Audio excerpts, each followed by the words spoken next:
नमस्कार, सुप्रभात, नमस्ते बिहार। मैं आपके साथ विभा उपाध्याय। नमस्ते बिहार, मैं हूं आपके साथ शिप्रा झा। और बुलेटिन की शुरुआत इस वक्त बड़ी खबर के साथ। सीएम सम्राट चौधरी ने एक बड़ी घोषणा की है। TRE-4 परीक्षा को लेकर सरकार की तरफ से ये बड़ा फैसला।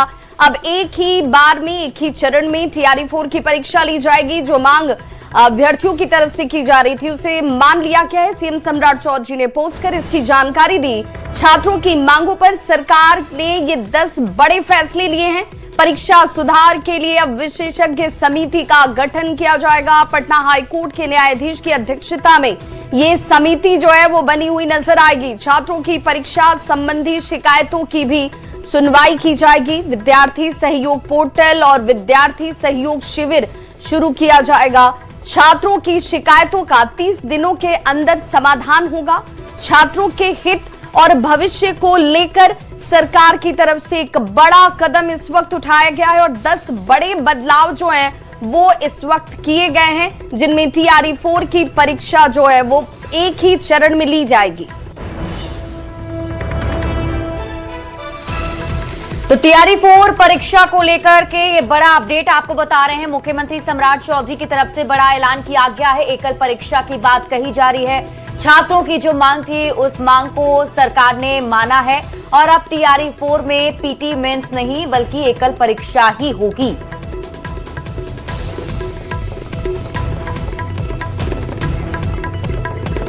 और इसी बीच आपको पटना से बड़ी खबर बताते हैं। गर्दनीबाग में छात्रों का आंदोलन अब खत्म हो गया है। TRE-4 में एकल परीक्षा के सरकार के फैसले के बाद अब जश्न का माहौल दिख रहा है। गर्दनीबाग में धरना स्थल पर छात्र नेता दिलीप ने छात्रों के साथ आतिशबाजी की, जमकर पटाखे फोड़े गए और जश्न मनाया गया। तस्वीरें टीवी स्क्रीन पर आपको दिखा रहे हैं। दरअसल ये आंदोलन इसीलिए किया जा रहा था कि TRE-4 में 2 परीक्षा को रद्द करने की मांग कर रहे थे। उनका कहना था कि एकल परीक्षा ही ली जाए और सम्राट चौधरी ने उनकी मांगों को मान लिया है। जितने भी हमारे टीम के मेंबर थे सबने महत्वपूर्ण भूमिका निभाई। सभी मीडिया बंधुओं को भी दिल से धन्यवाद। और एकजुटता बनी रहनी चाहिए। अभी हम लोग का संघर्ष ऐसा नहीं कि आज खत्म हो जाए। धरना आज खत्म होगा, संघर्ष तो अभी जिंदगी भर चलेगा। छात्रों का और भी जो मुद्दा रहेगा उन मुद्दों को लेकर हम लोग संघर्ष करते रहेंगे। दिलीप भैया आप संघर्ष करो। तो देखिए, TRE-4 परीक्षा एक ही चरण में अब होगी। सीएम सम्राट चौधरी के इस फैसले पर छात्र नेता खुशबू पाठक ने भी खुशी जाहिर की। छात्र नेता ने कहा कि सम्राट सरकार ने छात्रों और युवाओं की बात सुनी है। 17 दिन के आंदोलन की आखिरकार जीत हुई। सीएम के इस फैसले के बाद धरना और अनशन खत्म हो चुका है। सम्राट चौधरी ने ट्विटर पर ट्वीट किया है कि बिहार के युवाओं का जो मांगे थी, जो धरना स्थल गर्दनीबाग में अनशन पर बैठे हुए थे, सभी छात्र छात्राओं की, छात्र नेताओं की आज जीत हुई है। बिहार के युवाओं की जीत हुई है। लेकिन आज से गर्दनीबाग धरना स्थल पर अनशन आंदोलन सब कुछ समाप्त हो चुका है। तो सम्राट चौधरी ने TRE-4 परीक्षा को लेकर बड़ा ऐलान किया है और इस बार TRE-4 परीक्षा एक ही चरण में होगी। इसके बाद सियासत गर्मा गई। आरजेडी ने कहा यह मांग पहले ही मान लेनी चाहिए थी, तो कांग्रेस ने कहा छात्र और शिक्षा को लेकर एनडीए सरकार कभी गंभीर नहीं रही। वहीं एनडीए ने इस फैसले का स्वागत किया है। देखिए, छात्रों को लेकर और शिक्षा को लेकर एनडीए की सरकारें कभी गंभीर नहीं होती है। रोजगार तो उनका दुश्मन है, नौकरियों से तो इन सरकारों की दुश्मनी है, चाहे वो केंद्र की मोदी सरकार हो या बिहार में सम्राट चौधरी जी की सरकार। ये लगातार छात्रों को धोखा दे रहे हैं, बिहार और देश के भविष्य के साथ मजाक कर रहे हैं। जो मांग पहले दिन ही मांग ली जानी चाहिए, स्पष्ट रूप से उस मांगों के प्रति सरकार के लोग अड़े हुए थे। जब उनको लगा कि TRE-1, TRE-2 और TRE-3 जो परीक्षा हुई थी वो एकल पद्धति से हुई थी, तो TRE-4 किस तरह से PT और मेंस के आधार पर किया जाएगा। देखिए, एनडीए की जो सरकार है वो आपने देखा है कि स्टूडेंट हित के लिए ही हम लोग उनके लिए ही हम लोग जो भी कदम उठाए हैं आज तक उठाते आ रहे हैं। कल ही हमारे राष्ट्राध्यक्ष माननीय चिराग पासवान जी माननीय मुख्यमंत्री जी से मिलकर के स्टूडेंट के हित के लिए बातों को रखे थे कि किस प्रकार से बच्चे धरना प्रदर्शन कर रहे हैं। TRE-4 के जो एग्ज़ाम थे उसकी एकल ही परीक्षा होनी अनिवार्यता हमारे जो 9 निर्णय लिए गए हैं उसमें ये प्रमुख निर्णय लिए गए हैं। तो ये एक सराहनीय कदम है। और इस बीच पटना से एक और बड़ी खबर। शिक्षा मंत्री मिथिलेश तिवारी की तरफ से एक बड़ा फैसला। मार्कशीट पर अब नहीं लिखा जाएगा फेल। अब मार्कशीट पर कौशल के लिए पात्र होगा अंकित। मैट्रिक और इंटर के छात्रों की मार्कशीट पर को लेकर ये बड़ा फैसला, जिसमें अब मैट्रिक की पूरक परीक्षा पर भी फैसला लिया गया है। पूरक परीक्षा के लिए विशेष कक्षाएं चलेंगी, 1 महीने तक ये विशेष कक्षाएं ली जाएंगी और 5 सितंबर को एसकेएम हॉल में टीचर्स डे, जिसमें शिक्षक सहयोग पोर्टल का लॉन्चिंग भी आपको नजर आएगा। सीएम सम्राट चौधरी इसे लॉन्च करते हुए नजर आएंगे और हर जिले से एक चयनित शिक्षक को सम्मानित किया जाएगा। सरस्वती विद्या निकेतन के छात्रों को न्योता दिया गया है। डाइट एसईआरटी टीचर्स ट्रेनिंग के शिक्षक को भी इसमें शामिल होने का न्योता मिला है।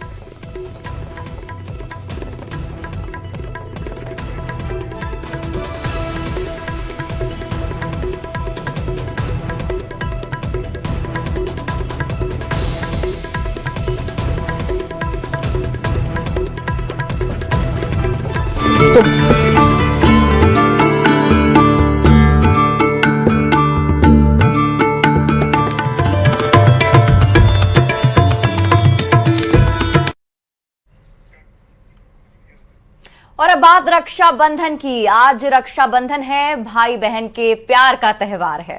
बिल्कुल, सुरक्षा के बंधन का पर्व है और हर तरफ रक्षाबंधन का उत्साह नजर आ रहा है। तो ऐसे में हमारी सीमा पर देश की रक्षा में तैनात सुरक्षा बल के जवानों को भी उनकी बहनों ने राखी बांधी है। और इंडो नेपाल बॉर्डर पर बीएसएफ कैंप में मनाए गए रक्षाबंधन के त्योहार की भावुक तस्वीरों से जुड़ी देखिए इंडो पाक बॉर्डर से हमारे संवाददाता राजन वैद्य की रिपोर्ट।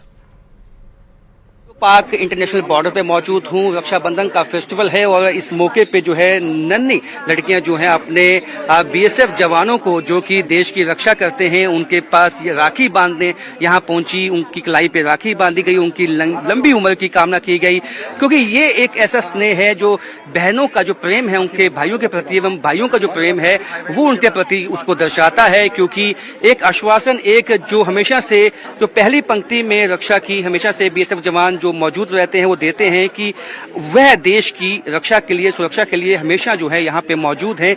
और वही एक तरह से भाई जो है अपनी बहन की रक्षा करता है, उसी तरह ये बीएसएफ के जवान जो है देश में जब पहली पंक्ति में सुरक्षा की खड़े होते हैं तो ये एक संदेश वहां से देते हैं कि जब तक ये यहाँ पे डटे हुए हैं, सब देशवासी जो है वो बिल्कुल सकुशल, बहुत ही अच्छे ढंग के साथ सभी फेस्टिवल्स को मना पाते हैं।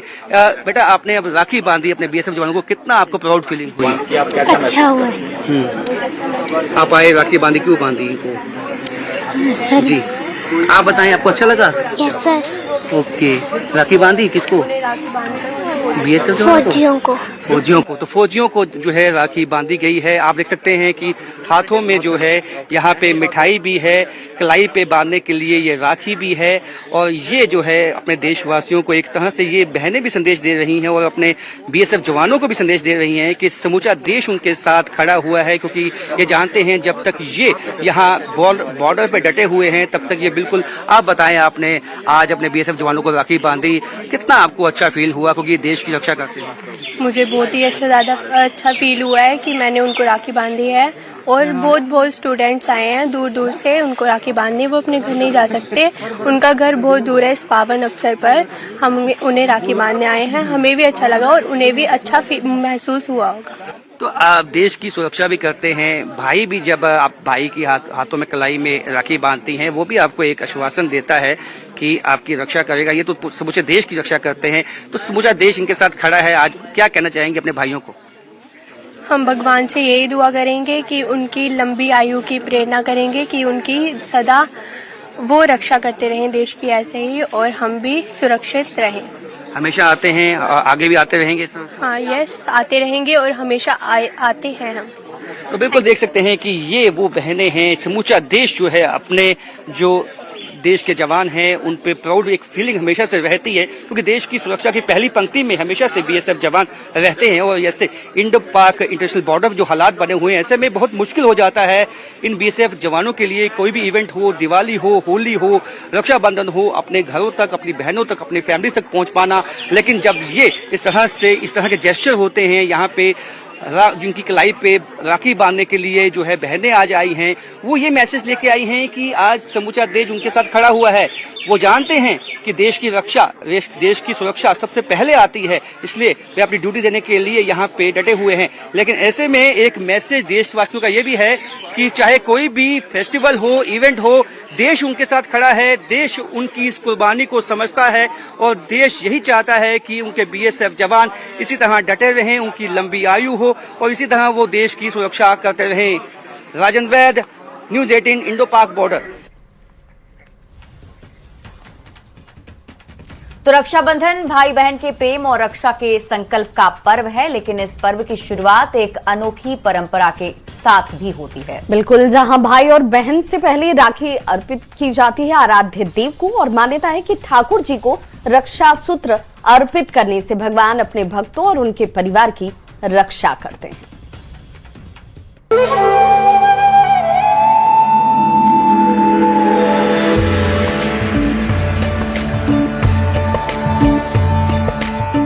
पहले ठाकुर जी को राखी, फिर भाई की कलाई पर रक्षा सूत्र, आस्था, आशीर्वाद और विश्वास।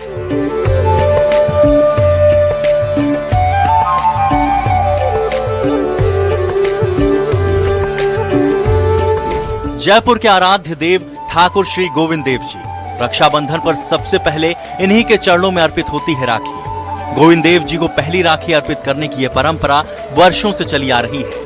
रक्षाबंधन के मौके पर मंदिर में ठाकुर जी का विशेष श्रृंगार किया जाता है, राखियों से सजाया जाता है और विशेष झांकी के दर्शन के लिए बड़ी संख्या में श्रद्धालु मंदिर पहुंचते हैं। ये मान्यता है, गोविंद देव जी महाराज को हम लोग सर्वेश्वर मानते हैं, भगवान मानते हैं भगवान, और इनके आगे बैठ करके जो भी मांगो, कभी ऐसा नहीं हुआ कि नहीं पूरा हुआ। इसीलिए हम इनको भाई के रूप में मानते हैं, अंदर से, दिल से इनके राखी बांधते हैं। और ये अपना सगा भाई फिर भी ना करे, लेकिन गोविंद देव जी महाराज जरूर आकर के हमारी सभी मनोकामनाएं पूर्ण करते हैं। हाथों में रक्षा सूत्र, दिल में आस्था और ठाकुर जी से अपनों की रक्षा की प्रार्थना। यही तस्वीर रक्षाबंधन पर गोविंद देव जी मंदिर में देखने को मिलती है। मान्यता है कि ठाकुर जी को रक्षा सूत्र बांधने से भगवान स्वयं अपने भक्तों की रक्षा करते हैं। इसी विश्वास के साथ जयपुर के राज परिवार से लेकर आम श्रद्धालु तक ठाकुर जी के दरबार में पहुंचते हैं। बहनें अपने आराध्य को रक्षक मानकर राखी अर्पित करती हैं और परिवार की सुख समृद्धि की कामना करती हैं। बहुत सुकून मिलता है, ऐसे मेरे को परमात्मा मिल जाता है, ऐसे मन में रहता है कि ये हमारा कुछ है जो है यही है। और हम माता पिता भाई बंधु सब ये मानते हैं, और हमारा ही नहीं सारा संसार का इसके ऊपर है बोझ है, और ये सबकी रक्षा करता है। रक्षाबंधन के मौके पर गोविंद देव जी मंदिर में भक्ति और उत्साह का अनूठा संगम देखने को मिलता है। मंदिर परिसर में ठाकुर जी के जयकारे गूंजते हैं। कोई अपने भाई के लिए प्रार्थना कर रहा है तो कोई अपने परिवार की खुशहाली के लिए ठाकुर जी के चरणों में रक्षा सूत्र अर्पित कर रहा है। हर तरफ भक्ति, श्रद्धा और उत्सव का माहौल नजर आता है। जयपुर के अंदर राखी का पर्व जो है वो भाई बहन के प्यार का प्रतीक ही नहीं है, बल्कि जयपुर के आराध्य देव गोविंद देव जी मंदिर में ऐसी हजारों महिलाएं हैं जो अपना ठाकुर जी को भाई मानकर पहली राखी अर्पित करती है। ये आस्था का बड़ा जो है वो पर्व जो माना जाता है। ऐसे में जयपुर में राखी के त्योहार की शुरुआत ही ठाकुर जी को पहली राखी अर्पित कर होती है। गोविंद देव जी मंदिर में इस दौरान विशेष झांकी जो है वो सजाई जाती है। हजारों श्रद्धालु अपने आराध्य को रक्षा सूत्र बांधकर सुख समृद्धि की कामना करते हैं। जो बहनें हैं वो ठाकुर जी को जो है वो भाई के प्रतीक के रूप में यहाँ पर जो है वो राखी यहाँ पर बांधती है। अपने आराध्य के रूप में यहाँ पर ये जो राखी भेंट कर इस तरीके का जो है वो त्योहार मनाया जाता है। और ये परंपरा सदियों से, सालों से इसी तरीके से चली आ रही है। आप देख सकते हैं कि गोविंद देव जी मंदिर के अंदर जो है वो श्रद्धालु इसी तरीके से आते हैं और भगवान ठाकुर जी को राखी अर्पित कर भाव विभोर यहाँ पर होकर ये जो त्योहार है वो मनाते हुए यहाँ पर नजर यहाँ पर आते हैं। रक्षाबंधन का पर्व भाई बहन के रिश्ते से आगे बढ़कर भक्त और भगवान के बीच आस्था का अनूठा उत्सव बन जाता है। ठाकुर जी को रक्षा सूत्र अर्पित कर श्रद्धालु अपने परिवार और अपनों की रक्षा का आशीर्वाद मांगते हैं। राखियों से सजे ठाकुर जी विशेष श्रृंगार, पंचामृत अभिषेक और भोग, इन सब के बीच गोविंद देव जी मंदिर में रक्षाबंधन की भक्ति, परंपरा और आस्था का अद्भुत संगम देखने को मिलता है। राखी का त्योहार इतना खास है तो हमारे लिए मतलब रक्षा जो सूत्र है वो कृष्ण जी ही है। हमने जो माना है, हमारे जो माँ बाप ने हमको सिखाया है वो यही है और मैं तो हर चीज़ उन पे ही करके चलती हूँ कि वही संभाल रहे हैं, वही हमारी रक्षा कर रहे हैं और वो हमें देख रहे हैं तो हमारी सुरक्षा करेंगे हमेशा। तो यही मेरा कहना है और यही मेरे आसपास जनों का भी मानना है। जयपुर में रक्षाबंधन की शुरुआत भाई की कलाई पर राखी बांधने से पहले अपने आराध्य ठाकुर श्री गोविंद देव जी को राखी अर्पित करने से होती है। यही परंपरा इस पर्व को जयपुर में आस्था और श्रद्धा का एक खास रंग देती है। न्यूज़ 18 के लिए रोशन शर्मा की रिपोर्ट।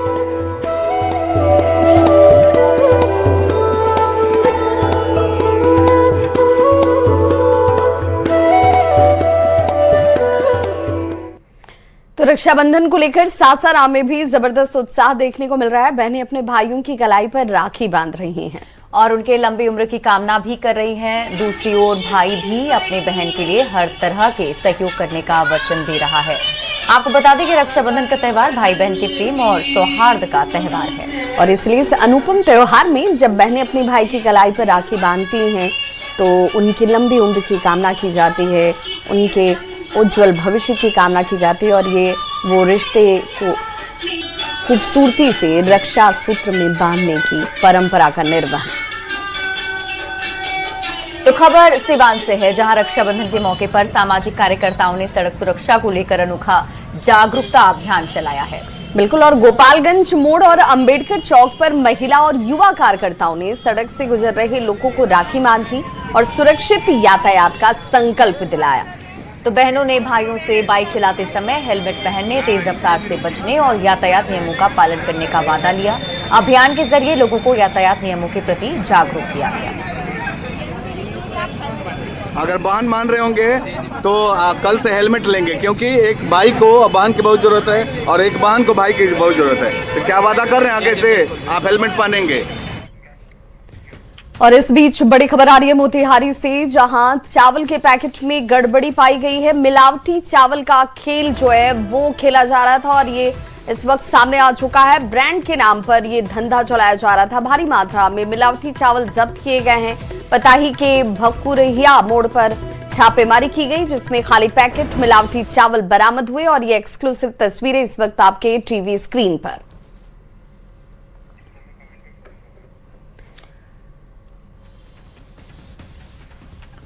तो तस्वीरें आपको टीवी स्क्रीन पर दिखा रहे हैं। पताही सीओ के नेतृत्व में छापेमारी पर पूरे खेल के खुलासे के लिए अब जांच जारी है।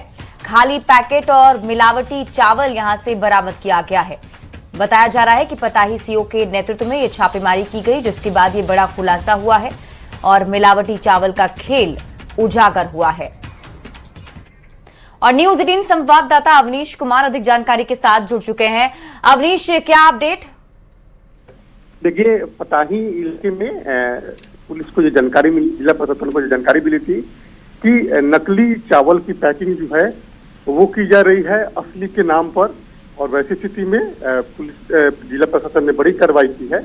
और पताही के भकुरिया मोड़ के पास एक दुकान था जो चावल का बड़ा होलसेलर है, और वहीं पर नकली चावल की पैकिंग की जा रही थी, जिसके बाद एसडीओ के नेतृत्व में एक टीम का गठन हुआ और टीम ने छापेमारी कर भारी मात्रा में चावल के बोरे को जब्त किया है।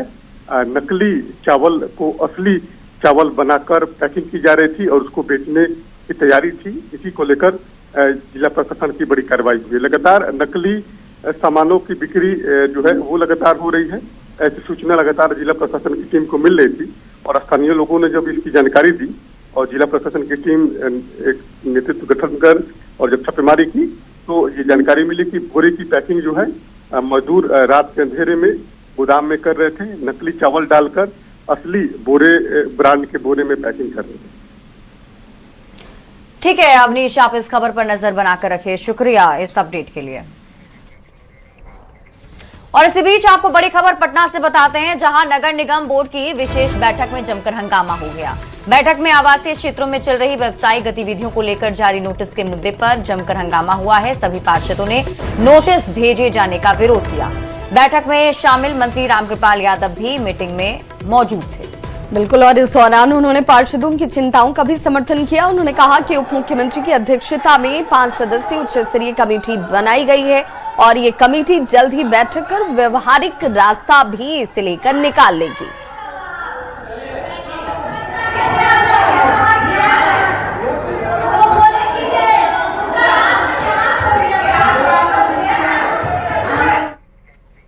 वहीं वैशाली से बड़ी खबर, जहां आभूषण दुकानदार की गोली मारकर हत्या कर दी गई है। घर से 1 किलोमीटर दूर अज्ञात बदमाशों ने गोली मारी। दुकान बंद कर व्यवसायी घर लौट रहे थे, जिस दौरान उन्हें निशाना बनाया गया। टीसी औता थाना क्षेत्र की यह घटना बताई जा रही है।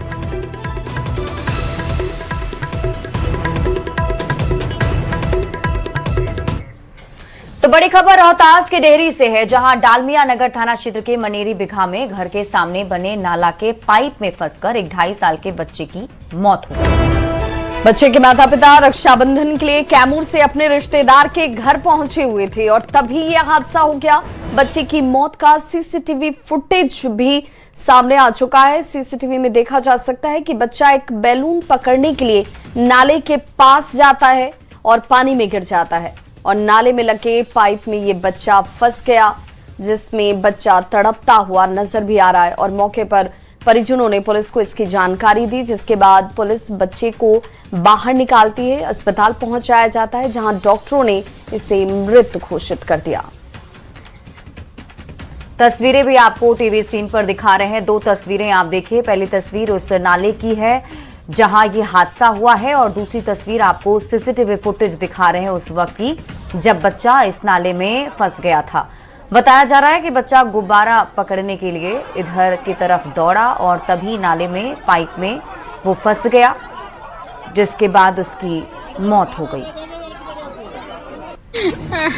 हमार लड़का बारी खेलत रहे, हम नहात रही, वो नहात रहे, कोई ध्यान न दिला तो हमने जन जाके घूम फिर के आइए न जाए घरे। लड़का हमार लागत है पर चढ़ के ताकत होई, वही में बस गिर गलो। अब प्रशासन फिर सगरो से जो के सीसी कैमरा पर करवा के सीसी कैमरा में देखो नहीं होने, देखो नहीं सगरो प्रशासन भी तब जाके प्रशासन भी कॉल करनी जाए। तो लखीसराय के मानपुर गांव से बीते 7 अगस्त से लापता सूरज का अब तक कोई सुराग नहीं मिल सका है।